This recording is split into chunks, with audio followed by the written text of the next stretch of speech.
please start by telling us what Minnesotans should expect from the House DFL caucus in 2021.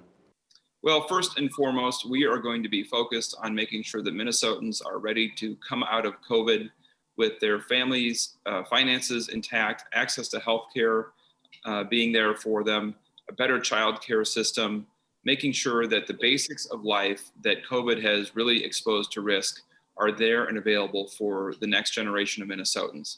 We're going to be doing that while making sure we're protecting Minnesotans' health during this pandemic and making sure that the vaccine rollout and other preventive measures are being followed as best we can.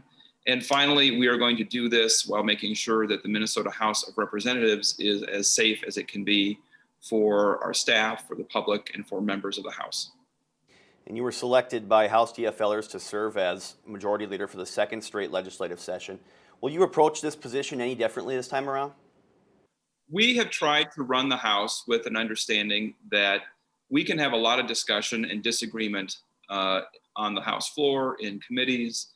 We can hit legislation back and forth and really kind of knock the kinks out of it.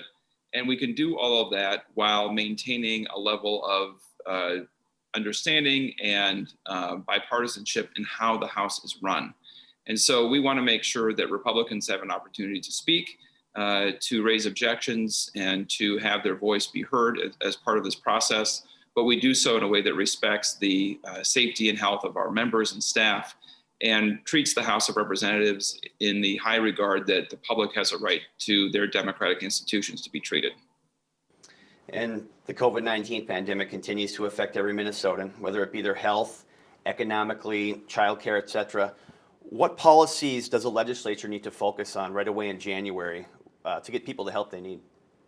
We need to make sure that people have the basic economic security they need in order to stay healthy and to survive the pandemic. That means access to stable housing, childcare for people who are working, making sure that health access is available everywhere in Minnesota, that people have access to broadband, a whole range of issues related to the basic economic security during this pandemic, but also looking at how we recover and what we have learned about service workers in this economy, frontline employees, and how vulnerable they are, not just in a pandemic, but all the time to economic shifts, and to create more economic security for working Minnesotans. Those things all have to happen soon.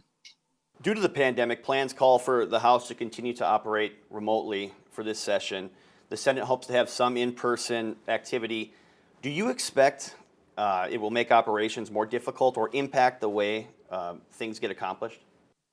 Well, we've been operating this way remotely for 8 or 9 months. I think we have figured out how to handle committee hearings, how to handle floor sessions, how to make sure we're giving the public notice and provide opportunities for input. So I think we can handle it. We, of course, want to make sure that we are doing the best job we can, that the House of Representatives is a democratic institution where people have access to the decision makers, where people have an opportunity to have their voice be heard and influence the outcome of votes and so forth through their representatives. And as we're doing that, we may make mistakes along the way in a virtual pandemic environment, and we want to hear from people if they feel like we need to do a better job or be more open or be more transparent in some way. We really want feedback on that. And House leadership gave members of the People of Color and Indigenous Caucus 7 committee chairs, including Representative Rena Moran leading the powerful House Ways and Means Committee. Why is this important? Well, Minnesota, for one thing, has among the worst racial disparities in the nation. And if we don't change who some of the people are making decisions, we are never going to change those disparities. We saw how dangerous and deadly that can be for Minnesotans, how much a risk our economy and our cities are in if we don't address these disparities. These kinds of things are bad for business. Disparities are bad for education, for health. They're bad for every aspect of our lives. And as we look at the future of Minnesota, if we can't figure out how to make this a state with opportunity for everybody, we are not going to succeed like we have in the past. So we need to get to the bottom of it. Having people represent communities, represent voices in decision-making points in places of power is crucial for making those disparities improve over time. And 2021 going to be a budget setting year. November budget forecast projects a $641 million surplus for the rest of the biennium. But if you look ahead, it's not as rosy. There's a $1.3 billion shortfall projected, even more if you include inflation. What are the DFL priorities for addressing this? Well, first of all, I don't think the last budget forecast tells us very much.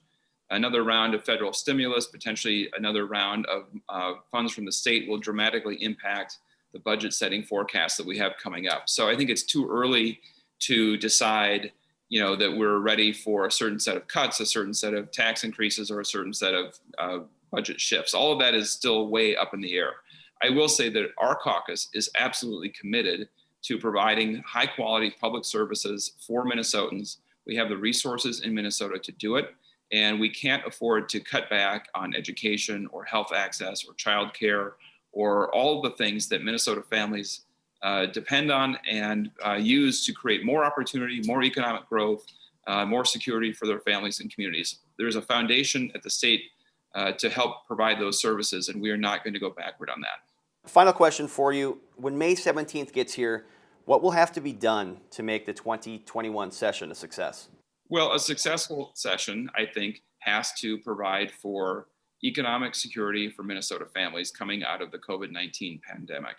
We need to make sure that we are focused on providing Minnesotans with access to critical health care, that we are taking steps to make sure the pandemic is not out of control, and that people are taking the steps they need to protect themselves and their communities. So we need to have a strong pandemic response, and we need to have a very strong economic security and approach to providing the basics in families' financial lives in Minnesota coming out of this pandemic. That, to me, is the mark of success.